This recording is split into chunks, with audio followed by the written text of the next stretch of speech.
You don't commit weebisms.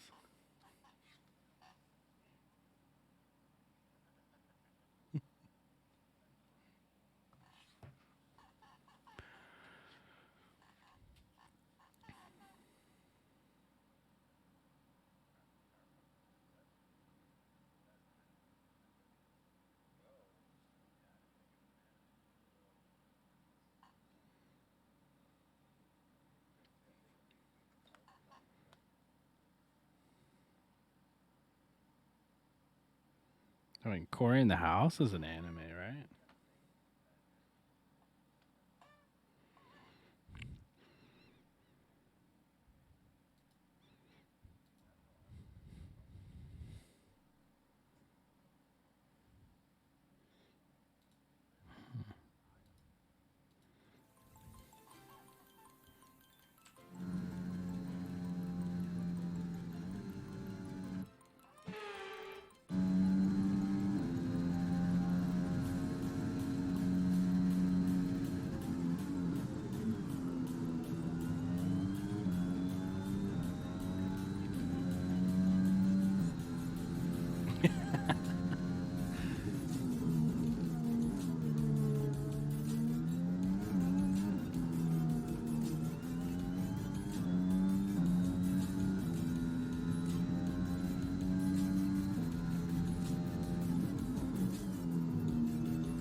Just go down to the non-WoW player chat.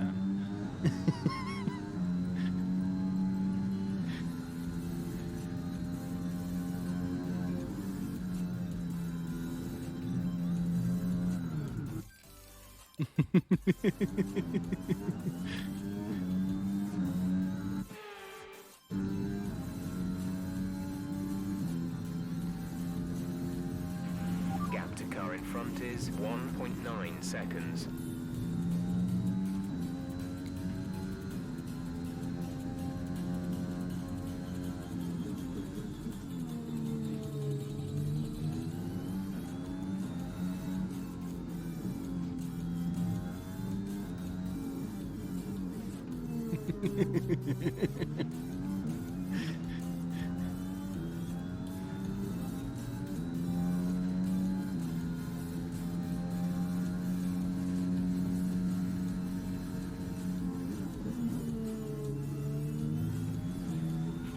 The car behind has started to drop back. There's a gap beginning to form.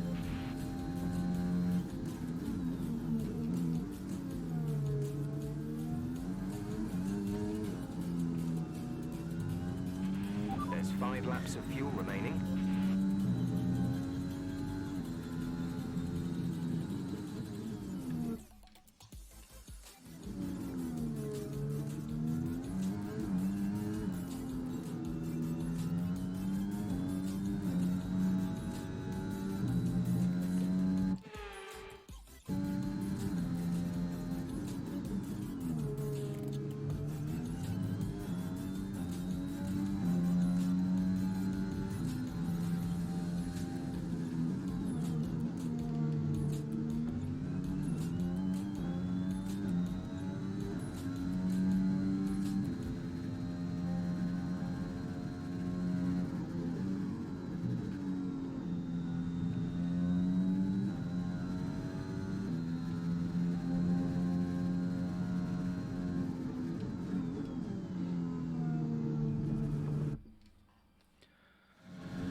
laps of fuel remaining.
The gap to the car ahead is 9.5 seconds.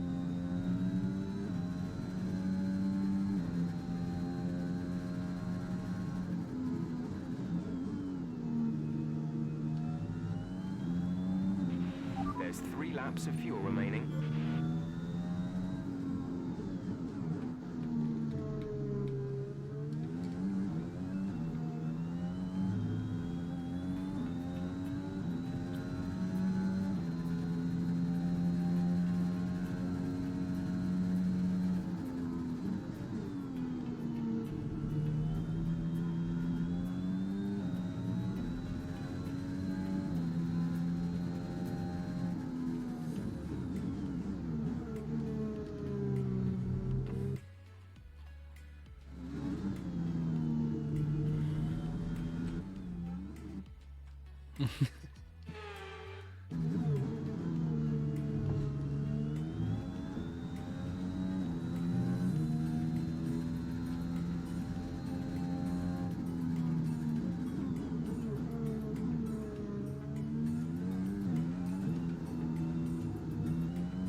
We're trailing our teammate by 28.9 seconds.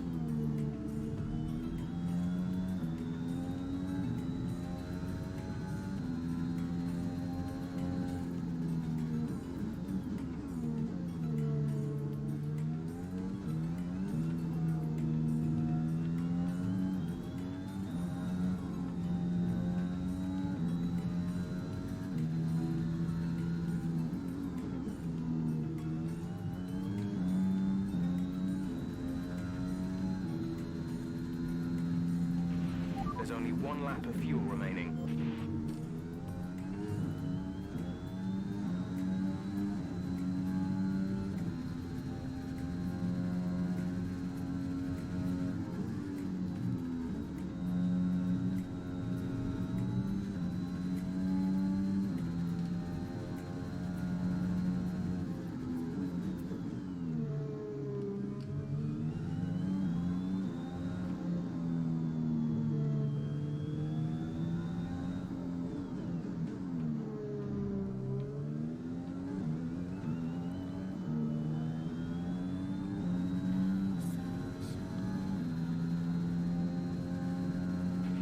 This is your final lap of the race.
Race over. Take care of the car on the way in. Fuck yeah, look at that time. Perfect fuel save. Not just victory today then, but the championship as well. What a spectacular season they've had. Congratulations to the whole team.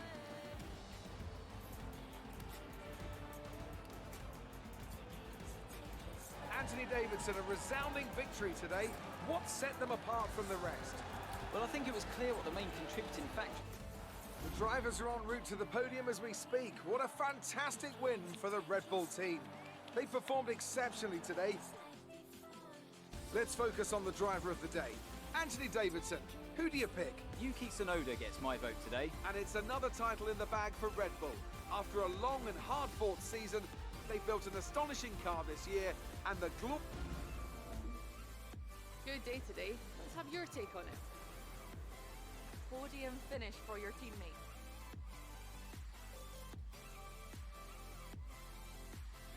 Will you be celebrating with them tonight?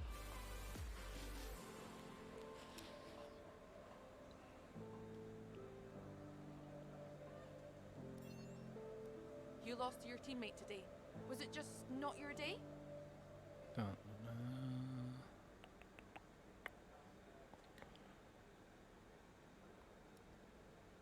How do you feel about this team's performance this season? Great. Well, that's everything.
2 a.m. That's Minecraft hours.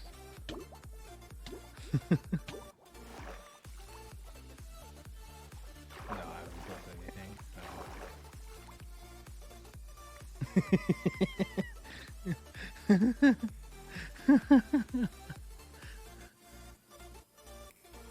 Getting maps, motherfucker.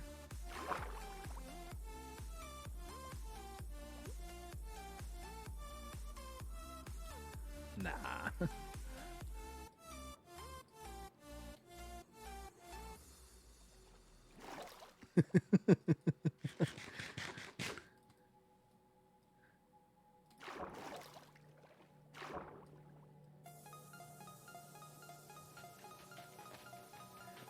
Hell yeah.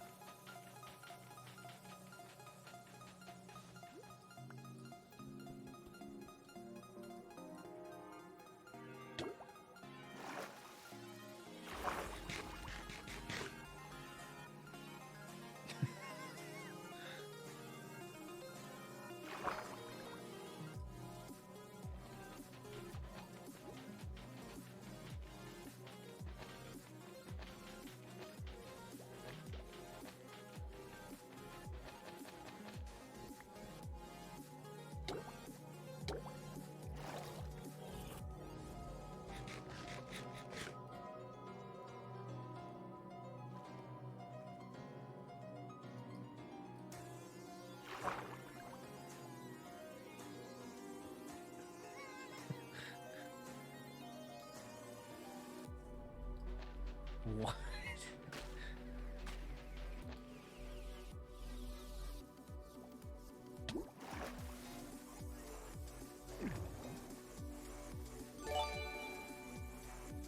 Ooh.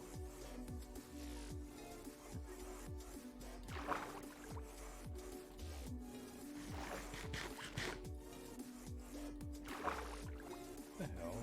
Sounds so different.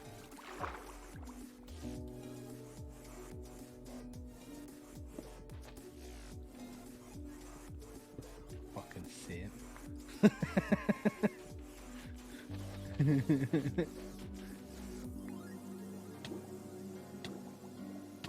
Damn.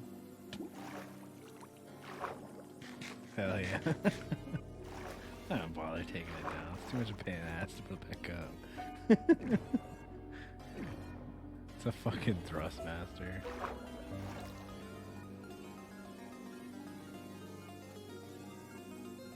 I mean, I guess. I have a fucking, I bought a quick release because I have a 3D printed quick release adapter to put back here. Quick release? Oh. I have a whole nother wheel that I have printed.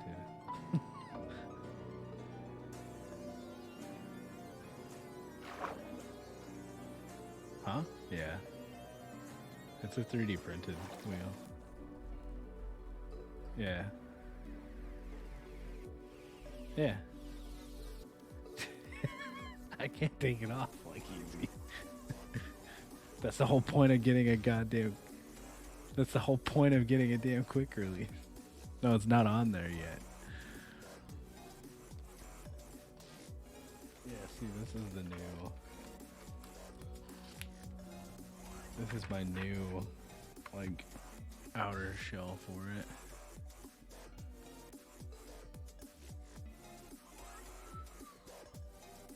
Oh, how long's the delay?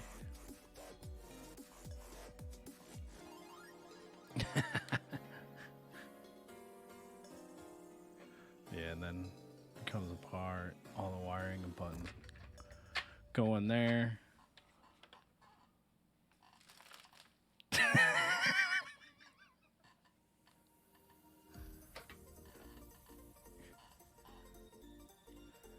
And then, like, this is the quick release.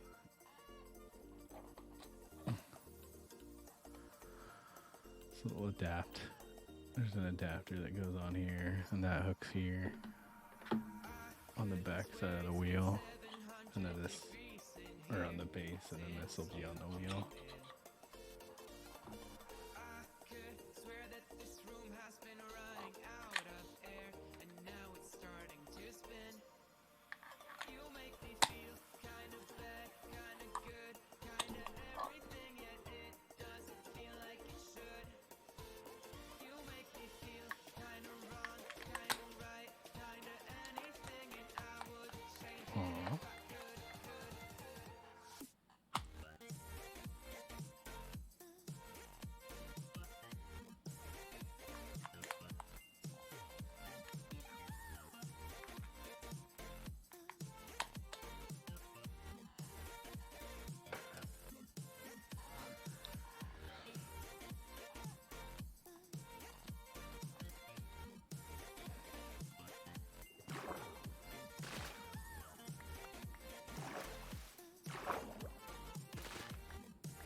Oh, fuck.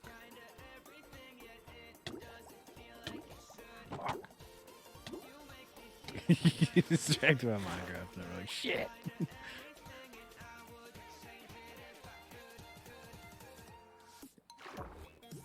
No, this is the realm server.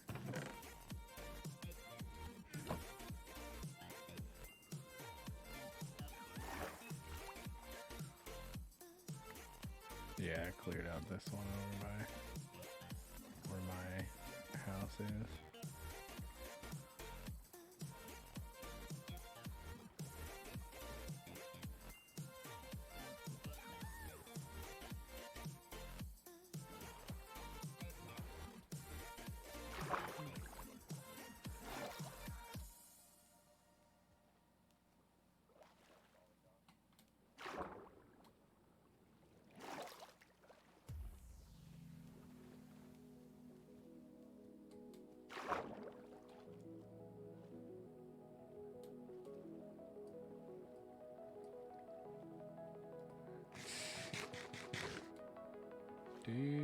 Home.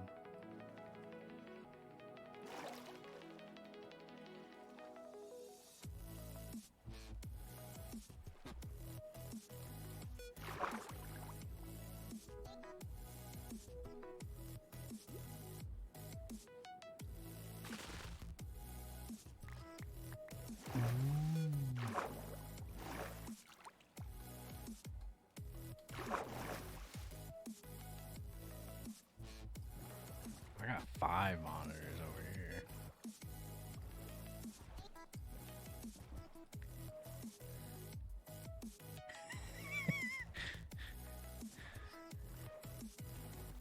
What the fuck?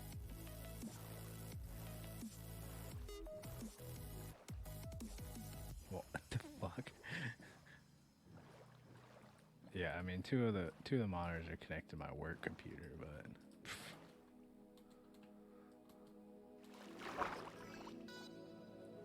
it's got a 1080 in it, so it's good.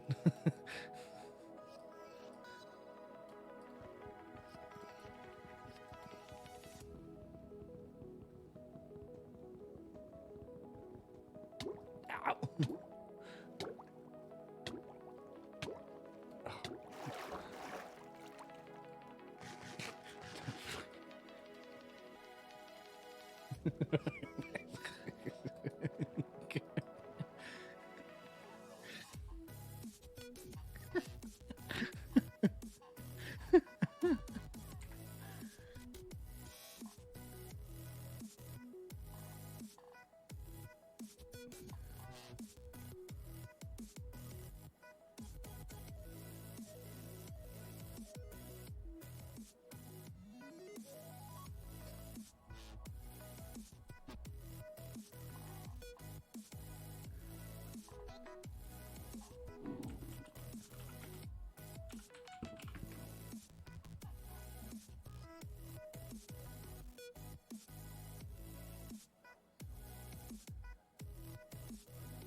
This is Bangladesh. Shoot, it's a fucking It's Russian. probably not a country you've heard a whole lot about.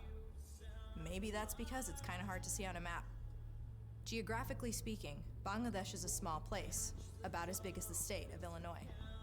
But when it comes to population, Bangladesh is the 8th largest country in the world, with 170 million people. That's 25 million more people than all of Russia. Bangladesh's capital, Dhaka, is the 9th largest city on Earth, more populated than New York. But a few decades ago, Bangladesh wasn't officially called Bangladesh. It was actually a wing of another country, Pakistan, and it was called East Pakistan. And there's a really terrible story about how it got there. A subcontinent larger than the whole of Europe becomes two self-governing dominions within the British Commonwealth of Nations.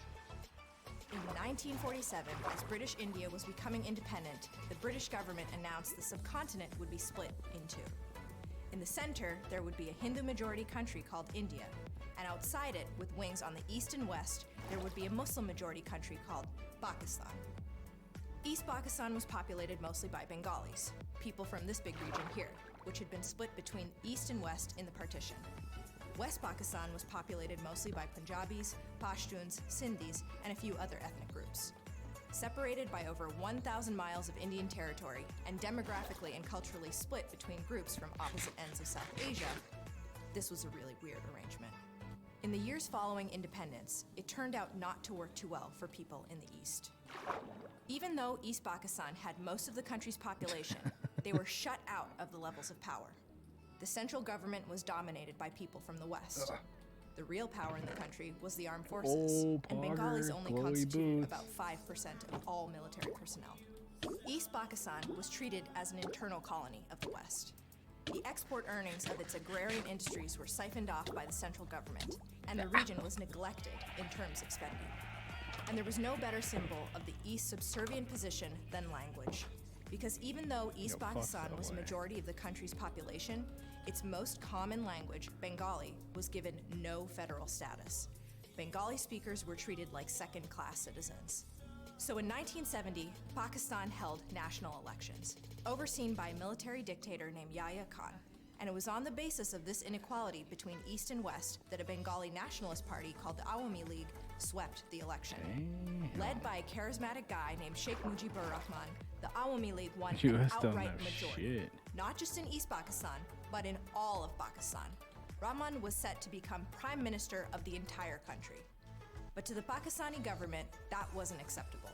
Yahya Khan thought that a Bengali party couldn't be allowed to form a government, so he refused to accept the results. Of course, this did not go over well in East Pakistan. The bitterness of poverty and resentment in East Pakistan erupted today in a kind of civil war. Sheikh Mujibur Rahman, the leader of East Pakistan, declared the region an independent republic, which he said will be called Bangladesh.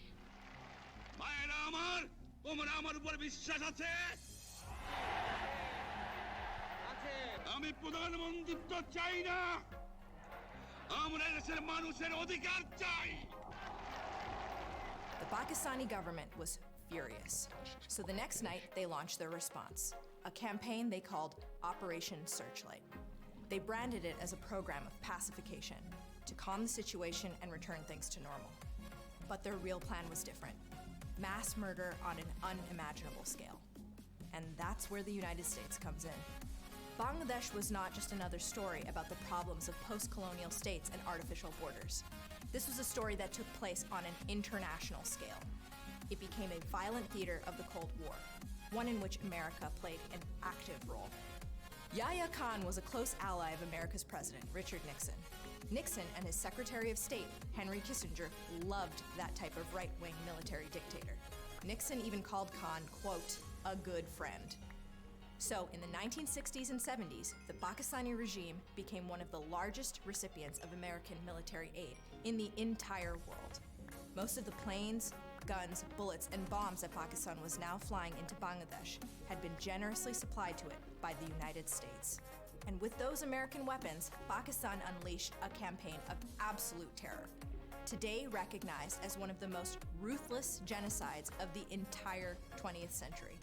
Now West Pakistan, which also has most of the army, is trying to crush the revolt. There are reports of many casualties in Dhaka and other East Pakistan cities. When they arrived in Bangladesh, Pakistan soldiers put the city under strict martial law. Rahman was arrested, and any Bengali thought to support him was murdered. Yahya Khan personally gave the orders. Kill 3 million of them, he said, and the rest will eat out of our hands. Dhaka became a particularly gruesome sight. Huge sections of the city were bombed. Pakistani soldiers set older parts of the city on fire with flamethrowers or bulldozed entire blocks flat. At the university, soldiers massacred students and teachers. Within a few weeks, about 75% of the population of Dhaka had fled. But the Pakistani military didn't just stop there. The Pakistani army and its collaborators went into the villages. People say the soldiers went wild, that they chose people at random, women, men, babies, shot and ran them through with bayonets. All the women, the people say, were raped before they were killed, and their husbands and children were made to watch their mother's degradation. The numbers are staggering. At least 300,000 Bangladeshis were murdered, and perhaps as many as 1 or 2 million. Between 200,000 and 400,000 Bangladeshi women and girls were raped. About 10 million people fled into India in just a few weeks. One of the largest and most sudden movements of refugees in human history. A World Bank mission found that in every district, there were villages which have simply ceased to exist. One American official called it the most incredible, calculated thing since the days of the Nazis in Poland. A senior American diplomat named Archer Blood wrote message after message to the White House and the State Department, alerting them to the genocide and asking them to stop protecting the Pakistanis. Our government, he wrote, has evidenced what many will consider moral bankruptcy. But Nixon and Kissinger didn't care. That consul in Dhaka, Kissinger said, doesn't have the strongest nerves. Archer Blood's telegram got thrown in the trash. So as Pakistan was destroying Bangladesh with American weapons, Nixon and Kissinger knew exactly what was going on. And they weren't angry. If anything, they were impressed. The use of power against seeming odds, Kissinger says, pays off. That was partly because of Cold War power politics. After all, Pakistan was an anti-communist partner and Pakistan's neighboring rival, India, seen as a Soviet ally. So Pakistan was an essential outpost for US interests and its actions couldn't be opposed. And Nixon and Kissinger also held really racist views that led them to ignore the killings. What Nixon had to say about Indians in one White House conversation. Undoubtedly, the most unattractive women in the world. Muslims, sexless, not people. I mean, people say, what about the black Africans? The godless Indians, apathetic. When one American diplomat suggested cutting off aid to Pakistan to stop the genocide, Nixon put it bluntly. I wouldn't do that to help the Indians. The Indians are no goddamn good.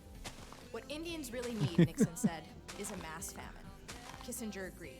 He added, they are a scavenging people. So Nixon and Kissinger stepped up aid to Pakistan. They illegally transferred more American weapons into the hands of Pakistan through American allies like Jordan, Iran, and Turkey. The United States even made an implicit threat toward India not to intervene by moving a nuclear aircraft carrier into the Bay of Bengal on the coast of Bangladesh. And as America assisted the genocide, the situation escalated. With so many Bengali refugees flooding across the border, India had to intervene. The Indian government gave its support to pro-independence Bangladeshi rebels fighting the Pakistani army. Pakistan responded by launching an attack on the Indian Air Force, and the situation turned into an all-out war. But with Indian intervention, that war ended in just 2 weeks. Pakistan surrendered and Bangladesh became an independent country. Yahya Khan resigned in disgrace. Rahman was freed and became the first president of the independent nation of Bangladesh. The memory of what happened there may already be growing dim in many of us, but what did happen there will never be forgotten by the people of Bangladesh, especially the women. But in Pakistan, there was never any trial of the war criminals. People who had carried out the genocide got away with it. The generals and politicians who had planned it remained dominant in national life.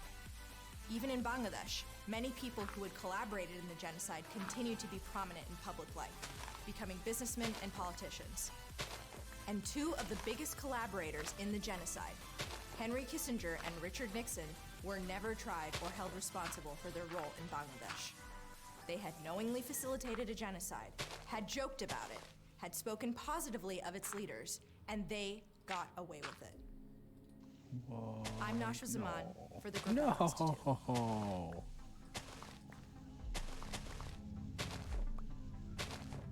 Yo.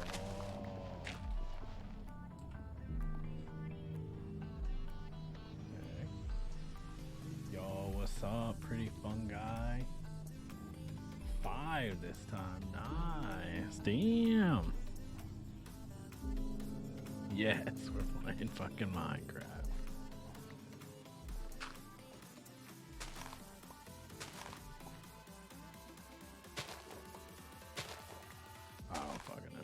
I hit my keyboard and hit a bunch of buttons. Yeah.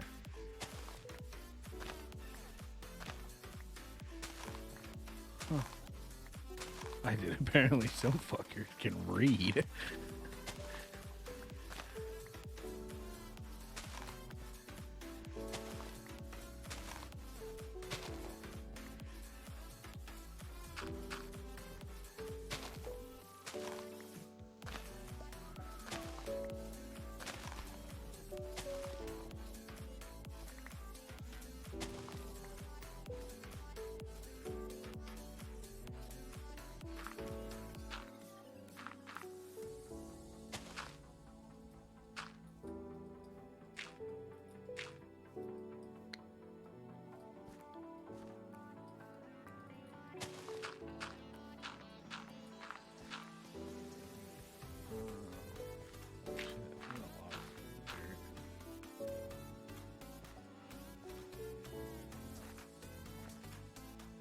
Oh, shit.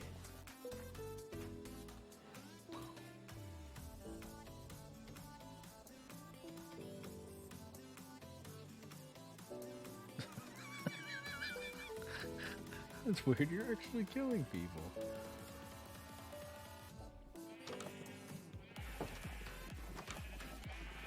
Pizza Hut big penis giveaway.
What?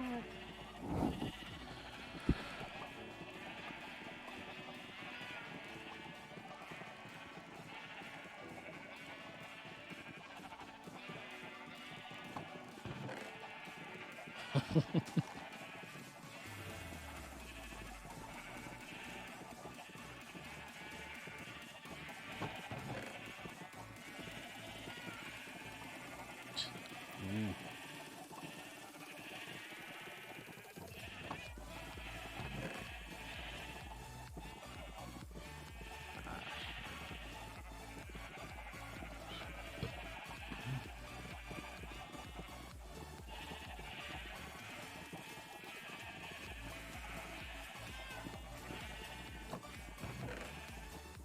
What an asshole.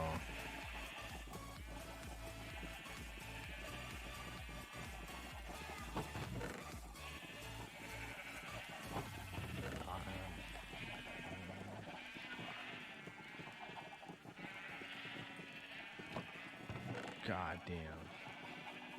These animals are fucking loud.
Ooh, gamer number.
emptying out the ocean. I'm emptying out the ocean.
I'm fucking EU servers.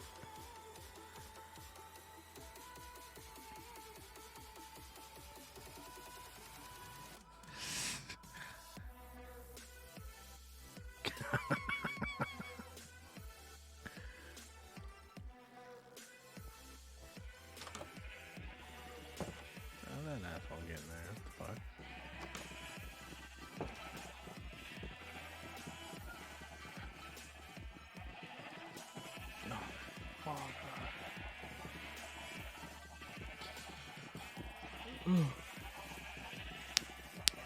Alright.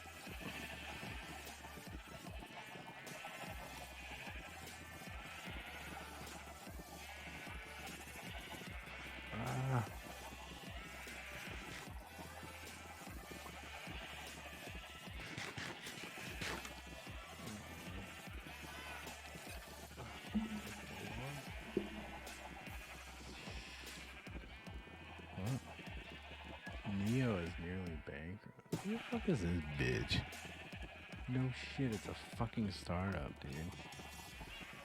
God.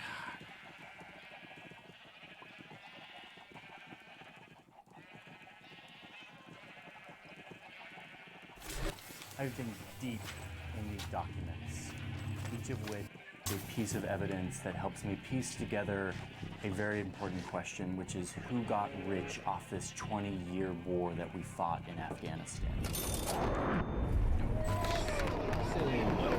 But first, let me tell you what happened on August 15th, 2021. The Taliban had entered Kabul after taking over the entire country of Afghanistan. The war ended as it had begun, with the Taliban in power once again.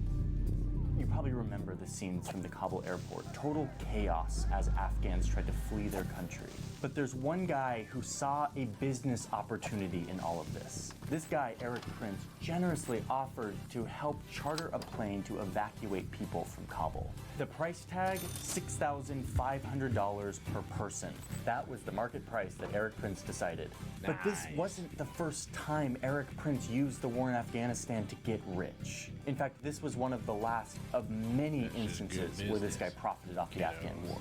And some of the ways he did it were kind of messed up. So after digging through the numbers, the reports, the Senate hearings, all of it, we've established a list of some of the top people who got crazy, stupid, rich off of the war in Afghanistan. On my orders, the United States military has begun strikes against Al-Qaeda terrorist training camps and military installations of the Taliban regime in Afghanistan. Oh my God. Before we get into our list, I want to talk about an important term here, which is government contractor. $300 million in government contracts. U.S. defense contractor. Our broken system of government contracting. At U.S. federal contractor registration, we know that a government contract is worth more than the dollars awarded. Here in the United States, we love the free market. I'm talking about this. So instead of having the clunky old federal government take care of all things war, we hire a lot of private companies to do it for us. This is companies that make our weapons, feed our soldiers, build our bases, fuel our tanks, and literally fight our wars.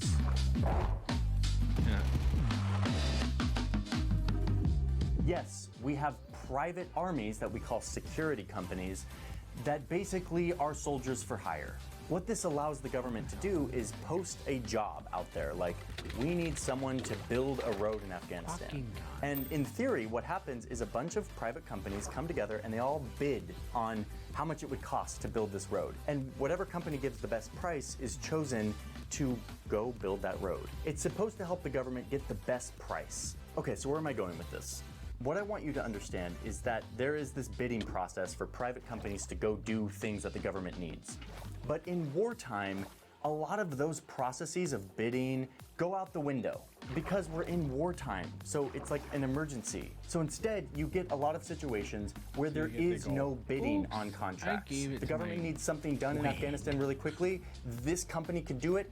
Name your price, we'll give you whatever you need. As a client, the U.S. government is guaranteed to have the funds to pay you and will always pay you. And it's that very process that allowed people to take advantage of a system to let billions and billions of unaccounted for dollars be poured into private companies. All of this contributed to what a former Secretary of Defense called a culture of endless money inside the Pentagon. Okay, wait, before we go on, I need to thank the sponsor of today's video, which is BetterHelp. I've said this a bunch, I'm gonna keep saying it, which is that I'm a giant supporter of therapy. I think therapy is something that BetterHelp, I appreciate them sponsoring this video. They're giving you 10% off your first month if you want to try it out. There's a link in my description. Clicking that link helps support this channel and gets you started on what could be a life-changing thing. I really, really, really support therapy. So check it out. Thank you, BetterHelp, for supporting this video, for supporting my channel. Let's dive back into the video. Okay, now that we understand government contractors, let's get to this list of people who got rich.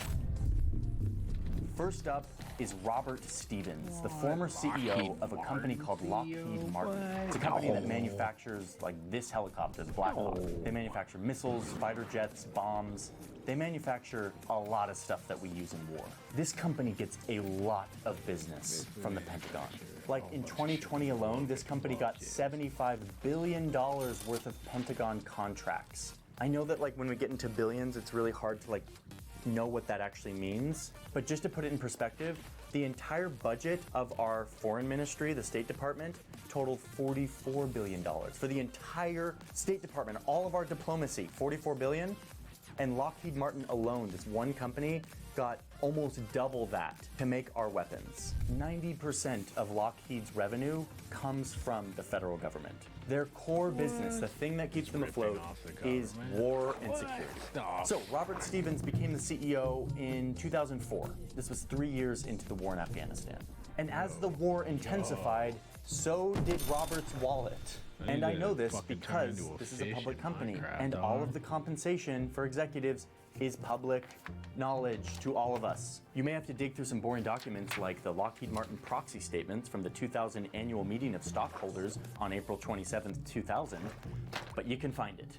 So let's see how Robert and his war business did in the 2000s. So before the war, in the late 90s, the CEO of Lockheed Martin was making around $2 million a year, if you include his salary and bonus. $2 million bucks. It's a pretty good compensation. Okay, but then the war started. Lockheed started to get a ton of contracts, started making more weapons, and look what happens to the CEO's compensation. His salary stays about the same, just over $1 million bucks, but his bonus now jumps up to $3.2 million. Augers. Bringing his total compensation to around $5 million. This guy's making $5 million bucks. War's doing pretty good for him. Not bad. Let's jump 1 year later. It's now 2006. And Robert Stevens, the CEO of Lockheed Martin, brought in $18 million. Wait, what? From 2 million to 5 million to 18 million. Whoa, Robert Stevens is doing pretty darn good. Okay, but let's keep going. The year after that, Robert Stevens brings like in $30 million in his compensation. 31 million. $31 million. Non-equity incentive plan compensation, $8 million. Holy smokes. What? $30 million in compensation. I mean, if we were to like graph that, the war starts here. We're looking at something like this, this, and this. The war was a life-changing event for Robert Stevens, the CEO of Lockheed Martin. Okay, so that's our first guy who got super rich. Let's move on to the next one. A guy named Stephen Orenstein. This guy's company, called Supreme Group, was chosen in 2005 to feed U.S. troops in Afghanistan, to provide all the food. I mean, when this guy got the contract, I'm sure the only thing that happened is that his eyes started flashing with money. Since he got the contract, Supreme Foods' business increased 50-fold. Over the course of 6 years, the Defense Department paid Supreme $5.5 billion to deliver food to the troops. $5.5 billion. And it became 90% of his business, 90% of his company was providing food to troops in Afghanistan. I mean, talk about winning the lottery. But remember what I said about emergency funding and contractors? Orenstein realized that he could charge absurd amounts of money for the meals that he was providing to troops. And he knew that no one would notice because they were just throwing money at this war. The government contracts just kept coming no matter how pricey his meals were. There's our beef ravioli. Orenstein was like, dude, there's no adults in the room. Like, I'm a child in a candy shop right now. Let's see how far I can take this. Not only was he charging insane prices for meals, but then he started to create fake subcontracting companies and started to win contracts that were for nothing. And the Pentagon would just pay him a ton of money for doing no work.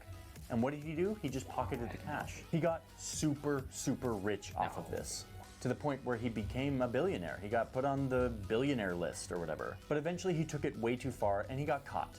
And yes, we are now reading a Senate hearing from 2013 called Contracting to Feed U.S. Troops in Afghanistan. How did the U.S. Defense Department end up in a multi-billion-dollar billing dispute?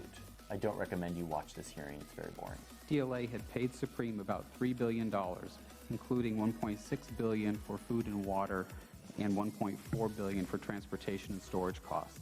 The numbers being thrown around in this hearing are insane. The Pentagon overpaid nearly $100 million just in like transportation costs, which, as one congressperson said, that is an astounding amount of money. And then to put it in perspective, she says that that amount would pay for nearly 100,000 children to have access to a Head Start program, which is an early education program in the US. But instead, this taxpayer money went into Orenstein's pocket. Nice one, Stephen. Think of the children. Come on. So what does it look like when someone gets punished for this? Well, here we are in this Senate hearing where the people who gave all of this money without checking where it was going are being questioned. And when they asked what happened, they say things like this. The contract management efforts that we applied to this did not keep pace with the changes that we were seeing in our requirements. Let me translate that for you. What he was really saying is, we weren't really paying attention because, war. According to this court document, Stephen eventually did have to pay up $389 million.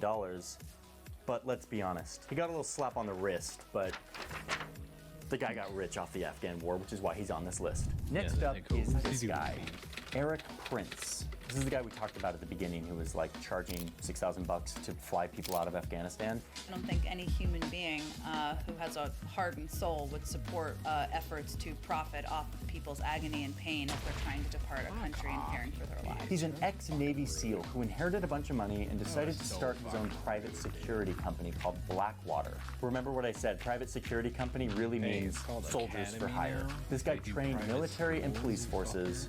In fact, he describes his mission for Blackwater as, quote, trying to do for the national security apparatus what FedEx did for the Postal Service. Privatize, make more efficient, get rid of red tape, etc., etc. Kind of a scary thought, FedEx but okay. is worse he got his than the first Postal contract in Service. 2000. It was a small contract, $204,000, to help train the Navy for terrorist attacks. Then 9/11 happened.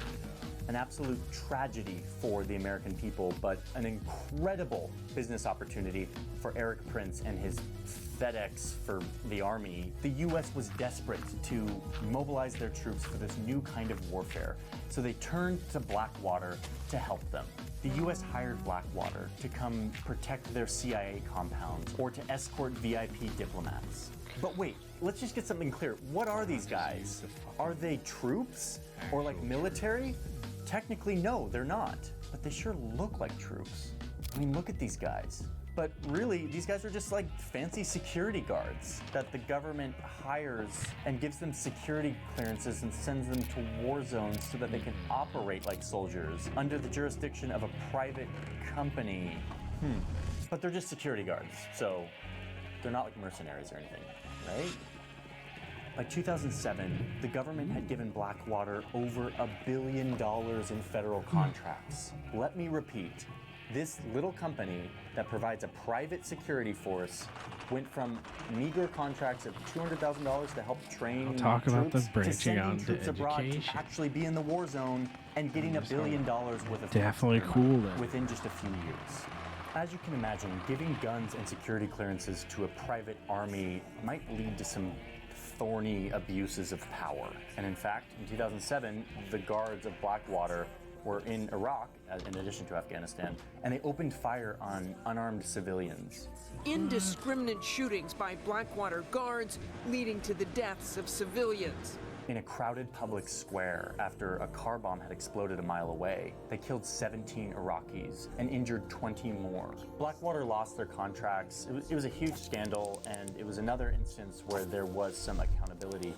And yet, Eric Prince sold the company and came out on top. Another guy who got really rich off the Afghan war. Oh, and those security guards who opened fire on innocent civilians were tried and convicted. But then, wait for it, they were completely pardoned by Donald Trump. Do we have any faith in humanity? Next up, we've got these two guys. They're nicknamed the War Dogs. There's a movie about them that I haven't seen, but I want to. Sorry, kind of an emergency. Sorry, don't worry, I have to go first, I'm American. But really, the best thing out there is this Rolling Stone article. These guys were ages 25 and 21 when they started an ammunition company. They bid the Pentagon and won $300 million worth of taxpayer money in contracts. And they were going to supply the Afghan National Army with guns and ammunition. I mean, this is insane. These were like early 20-year-old kids. One of these guys, David, was just a few months earlier a massage therapist, and then was like, I'm going to have a little change of career. I'm going to go sell $300 million worth of guns and ammunition to the federal government so they can fight a war in Afghanistan. These guys got super rich off of this, and soon were living a fancy life with really nice cars and expensive apartments in like Miami. But what they were doing here was buying ammo from China and then selling that to the US government, which is like a giant no-no in arms like trading. They eventually got caught, pleaded guilty, and one of them was sentenced to jail for 4 years. So this is a rare case of like guys got rich good business, and then they got caught and they actually got punished. which didn't happen to Supreme Food or Eric Prince. The difference is like when you're like a 24-year-old kid, you don't have a lot of money and influence, so you can't like weasel your way out of accountability. But what this story shows you is just how easy it was to get in on this culture of endless money within the Pentagon. The massage therapist who had never owned a gun before started an ammunition and gun company and got $300 million for it. Just like a gold rush. Okay, so those are the war dogs. Next up, we have this guy, Fahim Hashimi, one of the several Afghan nationals who got super rich, part of this group called the 9/11 millionaires. In the early days of the Afghan war, there was huge need for local fixers and translators. The people who got in early helping out US forces got really savvy to how the US was operating. And they quickly realized that they could provide a bunch more local services and make a ton of money. So Fahim started a business that eventually turned into like a media corporation with like TV stations and a construction company and even an airline. His company started racking in like $200 million a year in government contracts. There were a bunch of Afghans who got super rich riding on the coattails of all of this money being poured into the country, which it's like, good for them. Their country's been torn apart by outside superpowers for decades. Let them at least get something out of it, for heaven's sake. Next up, we have our very own Congress. Yay! Nancy Pelosi and Ted Cruz aren't like arms dealers, but they can still get rich off of war. Everything is gone! Because if you're a member of Congress, you can buy stocks in defense companies like Lockheed Martin, and a lot of them do. At least 47 members of Congress and their spouses hold between $2 million and $6.7 million worth of stocks in top defense companies. Oh, Johnny it's not Harris's partisan. new video. Of the 36 House members who hold stock in military From contracts, a couple days 20 are ago. Republican and 16 are Democrats. It's almost split in half. I mean, let's get into the details here. Like, which of the congressmen have the most money invested in defense companies? Good question. The winner for this year of Who's Getting Rich Off War is Kevin Hearn, a Republican from Oklahoma, who owns over $1 million in stock from defense contractors. $880,000 alone in Honeywell, which is an aerospace contractor that Congress really seems to love. And notice how well their stock has done, especially since 2009, when Obama sent a bunch of new troops to Afghanistan. I mean, this is a lawmaker who has to give approval when we go to war, and he stands to gain if we do. But wait, the conflict of interest gets worse when you look at somebody like Senator Gary Peters, a Democratic senator from Michigan, who is a member of the Armed Services Committee, which is the committee that authorizes the Pentagon's budget. Here's his financial disclosure. He's invested in a lot of things, including Raytheon Technology Corporation. Raytheon is a major government contractor for wartime things. This guy gives money to the Pentagon to do war things with private contractors, and he is invested in the private contractors. In July, this guy's committee voted to increase defense spending by $24 billion, which is more than President Biden even proposed. So in very direct terms, this guy is voting to put more money in his pocket. That is how our system works. Here's another financial disclosure of a senator who's on a committee that deals with cybersecurity and protection. She holds stock in 6 defense companies, with most of her money being invested in an IT contractor. Do you get it? IT contractor that she is invested in. Cybersecurity committee that she uses to vote to give money to the thing she's invested in. It's just like, come on. Like anybody understands. Seems completely Okay, fair. so that's our list. And let me be clear that this is not the exhaustive list of everyone who got rich. There are so many more people who got rich. There are so many more people who abused the system. We will never know their names. We will never hear about them because they didn't get caught. In the end, the Pentagon spent $14 trillion. $14 trillion. Between 30 and 50% of that went to private companies, military contractors, companies that give huge payout, huge compensation to the top leaders. That's like $5 trillion worth of taxpayer money going to fatten the pockets of these corporations. And for what? What did we get? We now know that it didn't do much for this country and its people. 20 years later, the country is falling back to where it started. But what it did do is it made these people really, really, really rich. Good for them. Okay, I'm gonna go try to not be depressed about how our democracy works. See ya. How much bread do you have to eat these fuckers?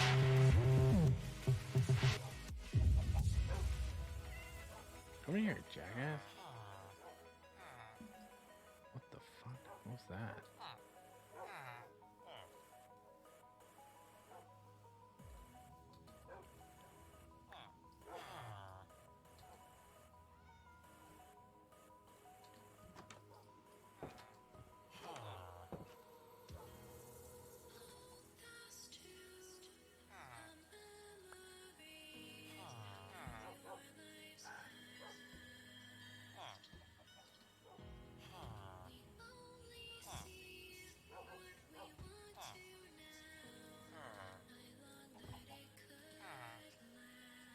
Take it, dipshit. Fucker.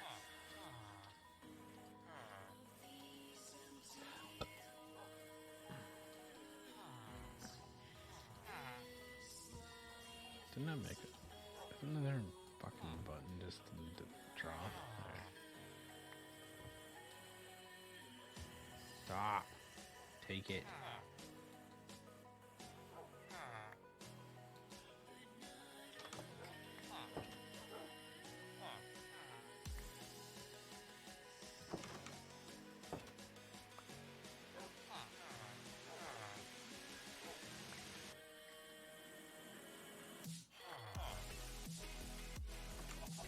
Fuck, he wants more. He wants more. Fuck. He's gonna kick my ass.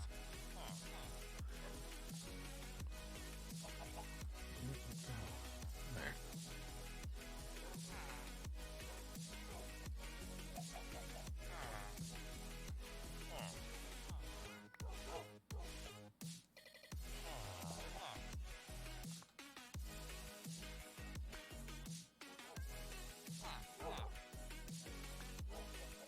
Go make a fucking baby, dude. Go make a baby, you fucking assholes.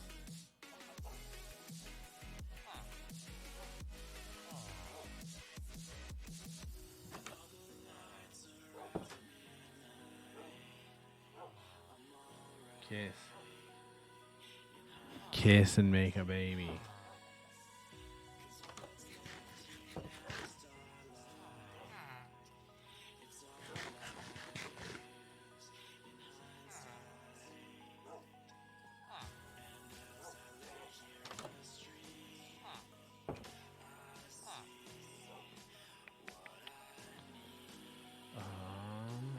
What's the need to make this?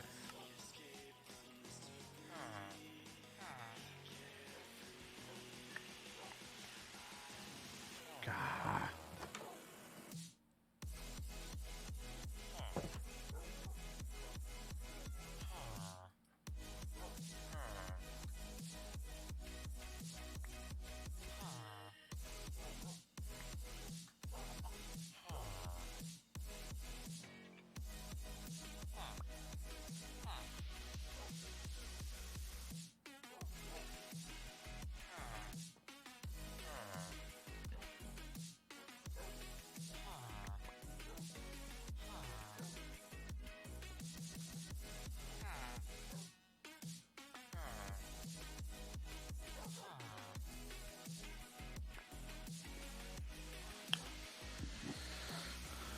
I gave you guys bread. You guys need to reproduce now. Come on.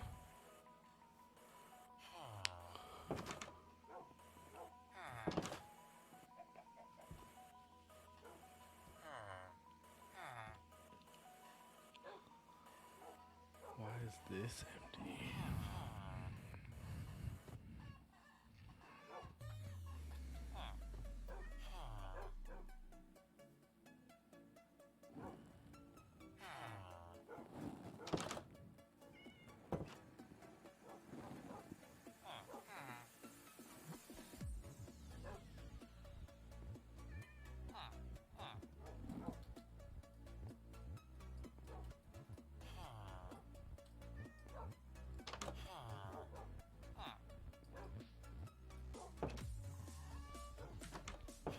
Did I not do it right?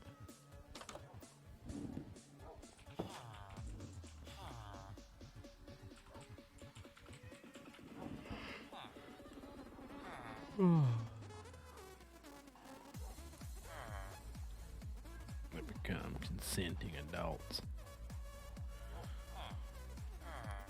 Build a structure.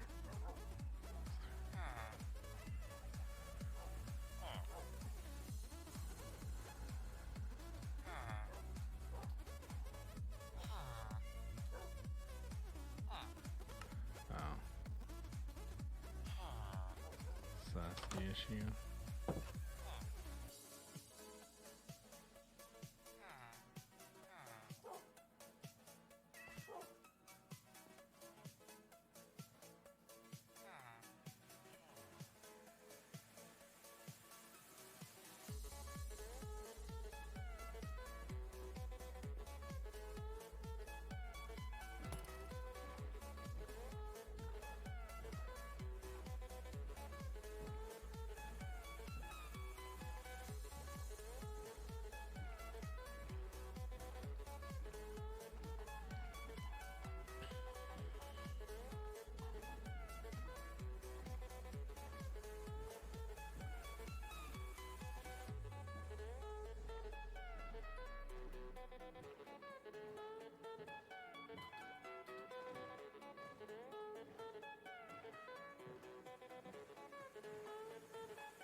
This is that one, please, right?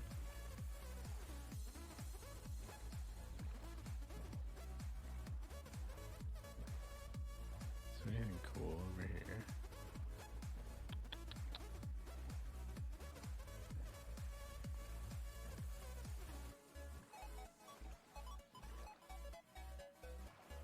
Little underwater cave. Ooh. Ooh, lots of fun. What a fun morning.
Creepers are fucking dog shit.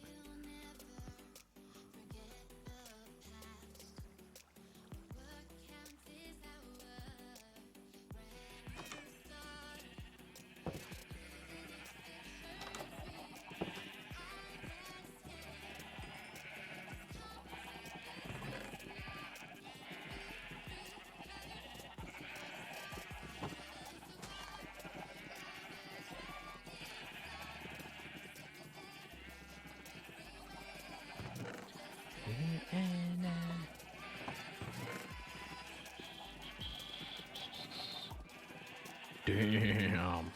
Oh, an iron.